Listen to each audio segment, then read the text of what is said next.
an-Naḍar. By phrasing it in this way, he invited a lot of unnecessary criticism. Alama Qasim bin Qutb rahmallah said, يقال على هذا إن الشرح غير معنى الأصل. That the commentary is not explaining the text. That ثم المردود. So he just goes وموجب الرد. What causes the rad. And also, it would mean that you are giving the ta'leel of a thing. You are mentioning the reason of a thing with its own. You're mentioning the reason by using it itself. That you are explaining what is Mardūd, and you are using the word rad to explain it. So Alama Laqani rahmallah explained this here and said that لو تركه وأجرى المتن على ظاهره. It would have been better if Ibn Hajar rahmallah just didn't add this words وَمُوجِبُ الرَّدْ. Rather, if he mentioned the words of نخبة الفكر with the flow, المردود إما يكون لسقط أو طعن. So you should have just left it like that. You shouldn't have brought this words وَمُوجِبُ الرَّدْ. Why? Because here it's من كون تعليق للرد الذي هو جزء مدلول المردود لسلم من لزوم جعل شيء علة لنفسه. That you are making the illah of something, you're making it itself. And thereafter he presents a possible answer, but it's not strong. So then he gives an easier solution and he says لو يقرأ وموجب الرد. So you read it with a fatha instead of saying وموجب الرد. That this causes it. وموجب الرد, he says لن دفع الإيراد إذ المراد منه ترك العمل والاحتجاج به. Likewise, Kamal bin Abi Sharif rahmallah, he also suggested that Ibn Hajar rahmallah should have rather phrased it in this way. He says that اللائق بالدمج أي يقال. He should have integrated it and mentioned it like this here. ثم المردود إما أن يكون رده لسقط من إسناد.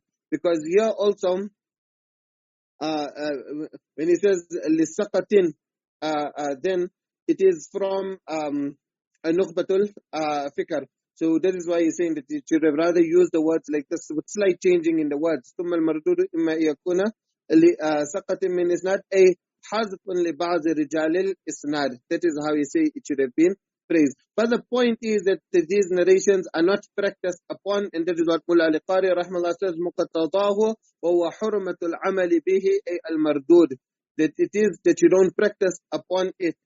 Ibn Hajar rahmallah then mentions two broad reasons on why the narration is rejected. So he says, سقط من إسناد أو طعن في راوٍ. That either there is a missing link in the sanad or there is a problem with the narrator. In this way here he encapsulates all the various reasons on why a narration is rejected in these two reasons. Either there is a missing link in the sanad or there is a problem with the narrator. So then these two reasons are made into categories, and under them there are numerous different subcategories which are mentioned. And actually, if you use your mind, you can even add more. You can add countless of different categories under these two broad reasons. Now you can notice here when he says سقط من إسناد أو طعن في راوٍ, the total focus, the full focus is only on the sanad, because the rijal are part of the sanad.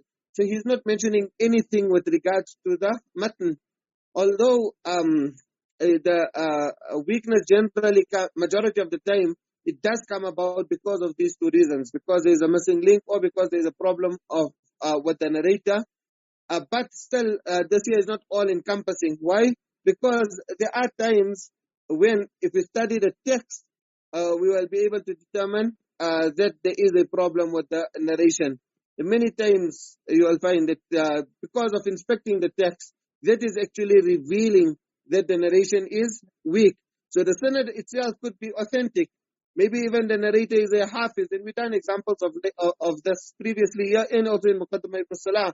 We've done where you have masters in Ḥadīth and huffaz. In the example in Muqaddimah ibn Salah, it's Imam Malik rahmallah, also Imam Sufyan Thawri, Sufyan bin Uyayna, so huffaz of Ḥadīth. But because there is a contradiction, then their narration is being regarded as weak. So their narration is the one which is being Mardūd, which is being rejected. Unless if you extend the words ta'nun fil rawi, to incorporate that, even it incorporates the mistakes of Huffaz, then maybe you can say that it is all-encompassing. Otherwise, there are times when you look at the matan as well. And actually now also when discussing about Mawdū' narrations, we have discussed it about looking at the matan. So he mentions these two reasons. They are the general case, but it's not all-encompassing. He now moves on to discuss various ways in which there could be a missing link in the chain. So that the name would also differ, the name of the weakness, because of the missing link. So the missing link could either be right at the beginning, just after the narrator. So this is what he says, that فَالْسَقَطُ إِمَّا أَن يَكُونَ مِنْ مَبَادِئِ السَّنَدِ مِنْ تَصَرُّفِ مُصَنِّفٍ. So firstly, looking at the word mabadi', it would have been better if he rather used the word awwal. Why? Because mabadi', it could even refer to the second link. You know, when you say the beginning stages. So if you say, for example, the beginning stages of my life, it doesn't mean the first day you were born. It means like in the beginning. Likewise, you say the beginning stages of Islam. So beginning stages does not necessarily mean the first. This is what Allama Munawi rahmallah quotes from his shuyukh. He says, قال بعض مشايخنا فيه نظر يلتق بما إذا سقط منه الراوي الثاني إذ هو من المبادئ. That even when you, if there is a missing link in the second, if the second link after the person who is narrating is missing, then too you could say it's in the beginning stages. But this here is very specific. It has to be right in the beginning. So therefore, it would have been better if he rather used the word min awwalis sanadi. And then also when he uses the word mabadi or sanad, now it, if you remember on page 55, he used the word aslu sanad. So there on page 55, when he used the word aslu sanad, he intended the end of the sanad, that is the link of the companions. But aslu sanad, the source of the sanad, the basis, the roots, obviously mabadi and asl could mean the same thing. So therefore, you can see that this here is now different. There when he referred to aslu sanad, he was looking at it from the other way. He was looking at it from coming from Nabi sallallahu alayhi wasallam downwards. Here when he says mabadi or sanad, is referring to the narrator. That means the one who is narrating it. But he uses the word musannif. So here when he uses the word musannif, then this here is qaid ittifaqi, it's not intended. And that's what Allama Ibn al-Hanbali rahmallah said, that ثم تقييد قاضي القضاة هنا من تصرف مصنف اتفاقي. It is ittifaqi, that means it's not intended. It's not necessary. It has to be an author. It has to be someone who is writing. Then only if he leaves out his teacher or the link above him, then it will be regarded as a mu'allaq. Rather, it refers to narrating. So even if a person is narrating verbally, and therefore Allama al-Qani rahmallah said that when he uses the word min tasarruf musannif, he say لا مفهوم له إذ غيره كذلك ولو منا اليوم في غير التصنيف. He say that even if we today, if we are giving a speech, so min غير في غير التصنيف, if you are talking to someone verbally, you have to be quoting it, and you say قال رسول الله صلى الله عليه وسلم. In today's times, we don't quote the whole sanad from Astal Nabi sallallahu alayhi wa sallam. I want to narrate something to you, I just say Sahih al-Bukhari or something like that. I won't quote the whole sanad. So like that, when we are quoting from Nabi sallallahu alayhi wa sallam, then too it is called a mu'allaq narration, even though we are not writing, even though we are verbally saying it. So Allama Ash-Shumuni rahmallah in Al-Ali al-Rutbah, so the whole reason for quoting this here is to show you the difference between ittifaqi and ihtirazi. He says that in the سقط الواقع في أول السند الغالب أن يكون من فعل مصنف. That this is how it happens majority of the time. And this is what in the what Durar, he mentioned it from some of his shuyukh, and he said التقييد به إنما هو بالنظر إلى الغالب لا لإخراج المذاكرة. That majority of the times it used to be, especially in the first, in the initial stages, that those who used to be writing, when they used to be writing, they would leave out the names of the, because they wouldn't be mentioning the sanad when they were writing. So he's mentioning that it's ghalib. That is why majority of the times they, because if, for example, if they were writing a kitab on a particular topic, so it's al-ghalib. Thereafter he says, فلهذا in العالي الرتبة لما الشموني says لم نقيد به لئلا يتوهم أنه احترازي, that you shouldn't think that it is احترازي, that it is intended, that it has to be an author, it has to be someone writing, then only it will be considered as a mu'allaq, rather it is general. So here he's saying that إما أن يكون من مبادئ السند. So take note here that when you use the word sanad, then in the next one he says أو من آخره أي الإسناد. So there he's using the word isnad. So we discussed previously that sanad and isnad meaning. So here you can also use this here as a proof. You can see that he's using sanad and he's using the word isnad interchangeably. So this here is another proof to show that. And then he says أو غير ذلك. So these are three stages where the missing link could be. And like we said, there's a different name depending for where the missing link is. So the missing link could either be right at the beginning, just after the narrator, whether he's writing or whether he's saying it verbally, irrespective of how he's narrating it. If the missing link is there, فَالْأَوَّلُ الْمُعَلَّقِ, then it will be called a mu'allaq narration. Or it could be somewhere in the middle, and that will be, he will discuss it later. Or it could be right at the end, and that is the next type which he would discuss. So now, irrespective of where the missing link is, definitely it's going to jeopardize the authenticity of the sanad, and that is why it will all fall under this main category of Mardūd. It will all be rejected. Obviously, what Mursal will discuss the different views there. You'll see here also with mu'allaq, he makes an exception. So there are exceptions to this here, but generally it's when there is a missing link, and the whole reason is you don't know the status of that person who is missing. Firstly, you don't know his status, and secondly, you don't know how it was transmitted, because it's missing, so he's not even mentioning the name, leave alone using the word qala or haddathana or an, using the alfazul adah, using words to show you whether he heard it directly, etc. And that causes you to also now be unaware whether it's only one person who is missing, or maybe there could be multiple people. Because also it's a normal thing that you can hear something directly from a teacher. At times you can hear it from a colleague who heard it from a teacher. So now there's two links. And at times you could hear it from one colleague who heard it from another person who heard it from the teacher. So it could be three missing links, although you yourself also heard directly from that particular teacher. So he says, فَالْأَوَّلْ الْمُعَلَّقَ سَوَاءٌ كَانَ السَّاقِطُ وَاحِدًا أَمْ أَكْثَرُ. That irrespective whether it is just one person, as long as it's the first link after the narrator is missing, then irrespective after that whether there are more or whether the entire sanad is mentioned muttasilan, it makes no difference, the narration will still be called mu'allaq.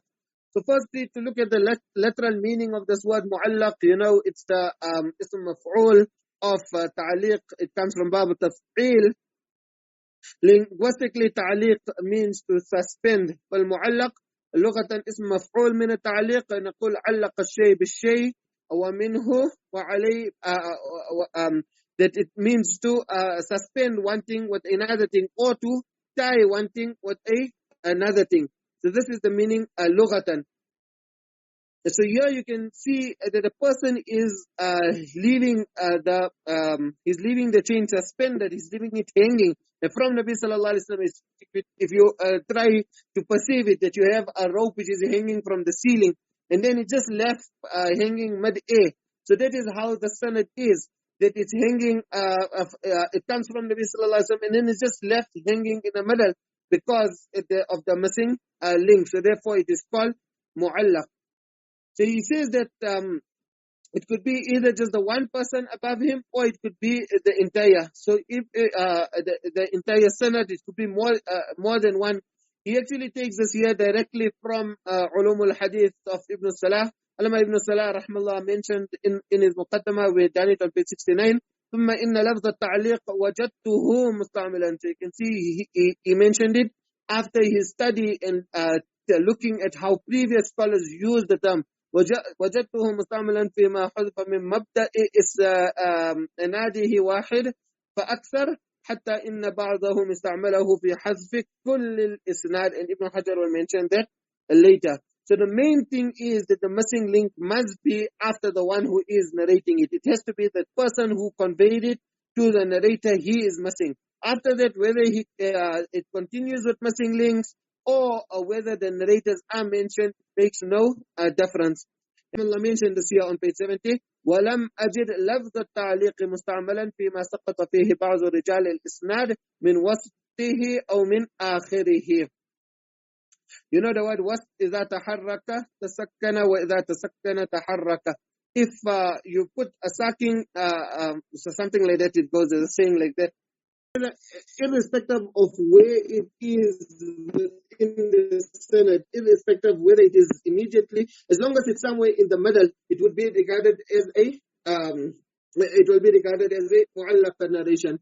Now, here Alama Munawi rahmallah then mentioned it with full certainty that it cannot be used. He said, وَلَمْ يَسْتَعْمِلُوهُ فِي مَا سَقَطَ وَسَطَ إِسْنَادِهِ. That scholars did not use it if it was used in the middle of the sanad. So here you read it with the sakin was, because when it has the sakin on the scene, then it means anyway, it doesn't have to be very specific in the middle. Now, Mullah Ali Qari rahmallah brought the discussion on whether it is essential that the narrator uses words of certainty. So whether he uses words like qala or zakara, or whether you can use passive words, or you can use words which are uncertain. So you can say qila or dhukira. Now, the reason why we have to discuss here, because if it is conditional, then it has to be mentioned in the definition. So we find that Allama ibn Salah rahmallah placed it as a condition when he said, وَلَمْ أَجِدْ لَفْظَ التَّعْلِيقِ مُسْتَعْمَلًا فِيمَا سَقَطَ فِيهِ بَعْضُ رِجَالِ الْإِسْنَادِ مِنْ وَسَطِهِ أو مِنْ وَسْطِهِ أو مِنْ آخِرِهِ ولا في مثل قوله يروى عن فلان ويذكر عن فلان وما أشبهه مما ليس فيه جزم على من ذكر ذلك بأنه قاله أو ذكره. So he's saying that if the word qila is used, or if siyagh tamriz is used, then you cannot call it a mu'allaq narration. And because of this, Allama Iraqi rahmallah stipulated it as a condition. We discussed all of this, that it has to be with sighatul jazm. He said in his alfiya, وَإِيَّكُنْ أَوَّلَ الْإِسْنَادِ حُذِفْ مَعَ صِيغَةِ الْجَزْمِ فَتَعْلِيقًا عُرِفْ. He mentions that, so you can see he's saying مَعَ صِيغَةِ الْجَزْمِ. He's stipulating it as a condition. So if it was a vital and important condition, then it ought to be mentioned in the definition. When you are mentioning the definition of a mu'allaq narration, you have to say that it is if the person is narrating it, if he's not mentioning his source, his teacher's name, and he's using a sighatul jazm from whoever else is quoting it from above. But then Mullah al-Qari rahmallah says, وَلَمْ يَذْكُرِ الْمِزِّي هَذَا فِي كِتَابِهِ الْأَطْرَافِ فِي التَّعْلِيقِ. Saying that Al-Mizzi rahmallah did not stipulate this as a condition. بل ولا ما اقتصر فيه على الصحابي أيضا مع كونه مرفوعا ولم يشترط صيغة الجزم. So he's saying that Al-Mizzi rahmallah did not mention that it has to be with a sighatul jazm. And thereafter he mentioned that as scholars who came thereafter, like Imam Nawawi rahmallah, also that in Riyadh al-Salihin, Imam Nawawi rahmallah he quoted the narration from Sunan Abi Dawud, أنزل الناس منازلهم. And thereafter he said, وقد ذكره مسلم في أول صحيحه تعليقا. So he's mentioning that Imam Muslim rahmallah mentioned it تعليقا. But how did Imam Muslim rahmallah mention it? When Imam Muslim rahmallah mentioned it, he used صيغة التمريض, and he said, وذكر عن عائشة رضي الله عنها. So you can see it's mentioned with the sighat al-tamrid, yet Imam Nawawi rahmallah is using the word ta'liq. So that shows that you can use the word ta'liq or mu'allaq for narrations which are mentioned and which are quoted with the sighat al-tamrid. So because of this here, Allama al-Qani rahmallah said, فَلَا يَغْتَرُّ بِظَاهِرِ الْأَلْفِيَةِ. They don't be deceived with what Allama Iraqi rahmallah mentioned in his Alfiya, where he mentioned the word ma'asiqatil jazmi fata'aliqan urif. So then, according to this here, now the correct definition of a mu'allaqa narration will be, as Shaykh Nuruddin Itr mentions in his footnotes, هو ما حذف من أول إسناده واحد أو أكثر على سبيل التلاوي ولو إلى آخر السند. So it is where there is one or more who are dropped off, but the condition is that it has to be the first person above the narrator, irrespective whether it continues till the end of the sanad or whether after that it's mentioned as muttasilan. So from this here, like we said, that the connection between the literal meaning and the technical meaning is very clear, because this narration is suspended. سمي هذا النوع من الحديث معلقا لأنه بحذف أوله صار كالشيء المقطوع عن الأرض الموصول من الأعلى بالسقف مثلا. Ibn Hajar rahmallah, now in this next paragraph, he discusses how this terminology mu'allaq, it could be combined with another terminology which he will mention later. So he says وَبَيْنَهُ وَبَيْنَ الْمُعْضَلِ. Now if you have to picture yourself as a first time, obviously now we've done mu'dal in detail also in Muqaddamah ibn Salah, but we mentioned that he's writing this kitab for beginners.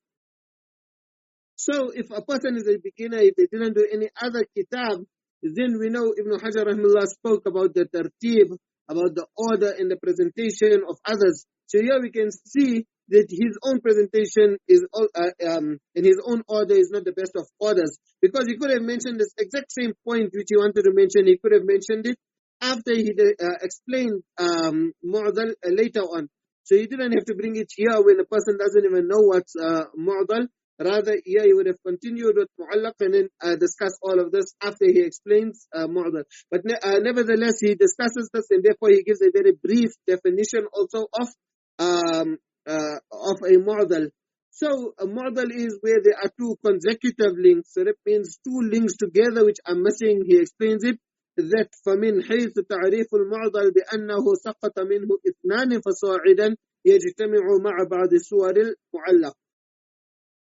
So the only way that these two terms can be used together is if you have two links which are missing at the beginning. So right at the beginning, the first and the second chain, that means the teacher and the teacher of the teacher is missing. Then only you can call it a mu'allaq narration, and you can call it a mu'dal narration. So since it has to be in the beginning, when it has to be at one place, Allama Baqai rahmallah mentions that it is an integral condition. لكنه ترك منها قيدا لا بد منه للعلم به من وجوب مغايرة صورة الاجتماع لصورتي الافتراق وهو حادث ساقط. So he says that it's between mu'dal and mu'allaq there is umum wa khusus min wajhin, that in some ways they could be used together and in other ways they cannot be used together. But here first, if you have to go back to the text of Nukhbatul Fikr. In Nukhbatul Fikr, Ibn Hajar rahmallah said, فَسَقَطْ إِمَّا يَكُونَ مِنْ مَبَادِئِ السَّنَدِ مِنْ مُصَنِّفٍ أو من آخره بعد تابعه أو غير ذلك، فالأول المعلق والثاني المرسل والثالث إن كان باثنين فصاعدا مع التوالي فهو المعدل وإلا فمنقطع. Now looking at this text of Nukhbatul Fikr, the apparent meaning here is that there is complete tabayun. There is no umum wa khusus. It's complete tabayun. That means that it's completely to do with different places in the sanad. If it is in the beginning, then very specifically it has to be there, then only it can be called mu'allaq. If it is at the end, then very specifically it has to be there, then it will be called mursal. If it is anywhere in between, then very specifically it has to be there, then only it can be called mu'adhar. So there is complete tabayun, there is total differences. There is no umum wa khusus. They cannot be used in some ways in the same, and that means this entire paragraph. And that is why there are so many objections which have been raised in al-Yawaqit wa-Durar. Al-Mabaqai rahmallah said بأنه حينئذ لا يجامع المعلق بل هو معضل فقط، وينفرد المعلق بأنه يكون تارة بسقوط واحد من مبادئ السند، فلا يجامع المعضل لشرط أن يكون باثنين فصاعدا. So because it's both discussing different links in the sanad, they can never be the same. But with the definition which he now gave here, that بأنه سقط منه اثنان فصاعدا, he didn't stipulate that mu'dal has to be in the middle of the sanad. So because of this definition which he gave, it is possible for both terms to be combined, because he's not restricting mu'dal to be in the middle of the sanad. Rather, he's just saying that there are two consecutive links. So in the same way as it could be combined with mu'allaq, it could also then be combined with mursal. So basically you get four scenarios. Two of these four scenarios can be defined by both terms, mu'allaq and mu'adal. then one of these four, that is the third, will only be mu'dal, and then one will only be mu'dal. So the four scenarios are like this here, that you have two consecutive missing links right at the beginning. So if the person is leaving out his sheikh and is leaving out the name of his sheikh. So it's two links and both of them are consecutive. So this here is mu'allaq and it's mu'adal. Why it's mu'allaq? It's mu'allaq because the missing link is right in the beginning. Why it's mu'adal? Is because the two missing links are together and they are consecutive. So this is the first type. The second type is that there is one missing link in the beginning and then the link above this missing link is mentioned. So that means the teacher of his teacher is mentioned. But then further up in the chain, there are again two consecutive missing links. So again, this here could be called mu'allaq and mu'adal. It's called mu'allaq because of the missing link right in the beginning. And it's called mu'adal with having nothing to do with the beginning because the sheikh is mentioned there. But later on, there's two consecutive links which are missing. And therefore, it's called mu'adal. So that's the two ways in which both terms could be used to define that sanad. Then the third is that there is only one missing link in the beginning. Then the name of the narrator of the sheikh is mentioned. So the name of the narrator above is taken. And then in other stages there is either no missing links at all, or maybe there are missing links but they are not consecutive. So this here then could only be called mu'allaq. It cannot be called mu'adal. Why? Because they are not two missing chains consecutively. And then the fourth is that there are no missing links in the beginning. That means the person takes his teacher's name and he takes the name of his teacher's teacher. But then after that, somewhere in the middle of the sanad, there are two missing links consecutively. Then that will only be called mu'adal and it won't be called mu'allaq. Inshallah, we'll continue from here on Saturday. Until then, jazakumullah khairan. Assalamu alaikum wa rahmatullahi wa barakatuh.